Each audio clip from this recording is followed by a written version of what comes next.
Hi, my name is Micah Stewart, and this is a short analysis of GMOs, their safety, and whether or not they should be allowed or banned. Thank you. Now, before this issue can be explored, it's important to establish some background information. Mostly, what are GMOs? The acronym GMO refers to genetically modified organisms, or any organism that has had its DNA altered artificially. According to a 2013 publication by the University of Lincoln, Nebraska, the technology to create GMOs has been around for just over 30 years, since 1985. And yet, during all of that time, debate still has not settled over whether or not they are safe. By looking at the pros and cons, it should become readily apparent which path is the most beneficial. That is, should GMOs be encouraged or outlawed? First, the benefits of GMOs. GMOs are typically designed for one of three things: increasing the yield of crops, increasing the durability of crops, or increasing pest resistance in crops. Combined, these three aspects of genetically modified crops allow farmers to grow much more than they would have otherwise. How much? Well, a 2014 meta-study by Klumper and Quaim on the economic effects of GMO usage found that, on average, GMO crops produced a 21% higher yield for approximately the same cost. This 21% increase is very significant because, according to the Biotechnology and Biological Sciences Research Council in Britain, 32 countries are struggling with a food supply crisis. This is evidenced by a 130% increase in the price of wheat and a 74% increase in the price of rice. This points to the fact that the demand for these food crops is much higher than the current supply. In this way, GMOs are a very available solution to the growing food supply problem and can help us sustain an ever-growing global population. In addition to being a large-scale solution to the growing food crisis, GMO crops can improve our nutrition in other ways. Golden rice is an ingenious example of the small changes that GMOs can make. Golden rice is rice that has been altered to store vitamin A in the part of the rice grain that we eat. That means that golden rice not only feeds people, but also addresses vitamin A deficiency, which, according to the World Health Organization, leaves up to 500,000 children blind every year, killing up to half of them.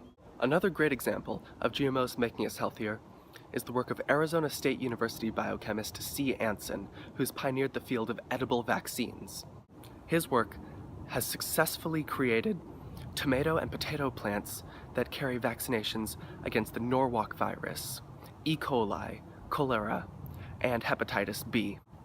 Some of these diseases are already controlled or eliminated in the developed world, but many undeveloped countries still struggle with them, and advanced genetics can help bridge the gap between developed and developing countries. Golden rice and edible vaccines represent the possibility for widespread and easy access to improved health, and that is something that everybody can agree is a good thing. The term GMO doesn't just apply to crops. In fact, the very first GMOs were bacteria designed to process and clean up chemical spills and oil spills. More recently, there have been promising experimental results from genetically modified fungi. At the University of Lincoln, Nebraska, an insect-killing fungus has been successfully modified to target mosquitoes carrying malaria, reducing the intensity of the disease by up to 98% in some cases. If projects like this are further encouraged and allowed to develop, we could be looking at the very real possibility of eradicating malaria. Despite all the ways that GMOs can benefit humanity, most people remain skeptical or fearful of them. Most concerns about GMOs can be divided into one of two categories: concerns about human health or concerns about the environment. One of the biggest arguments against GMOs is that we don't know how they will affect us in the long term. An article from the Food and Chemical Toxicology Journal addresses this concern by testing the effects of GMO diets on animals in studies ranging from 9 months to 5 generations. Their findings concluded that there were no abnormal effects from a diet of GMO plants. Rather than citing one or two articles, it's simpler to address the entire body of scientific research done on GMOs.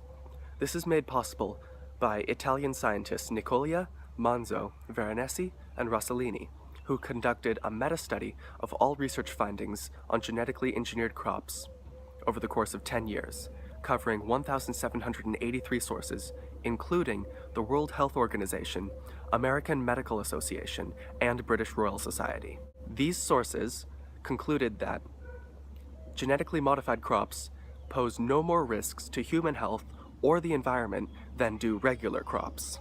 By compiling information from such a wide range of sources, the Italian scientists were able to give us a complete picture of the scientific consensus on GMOs. So to recap, GMOs have the potential to solve worldwide problems like starvation, regional problems like malaria or vitamin A deficiency, and very specific and complex issues such as waste disposal. However, fear is killing this potential.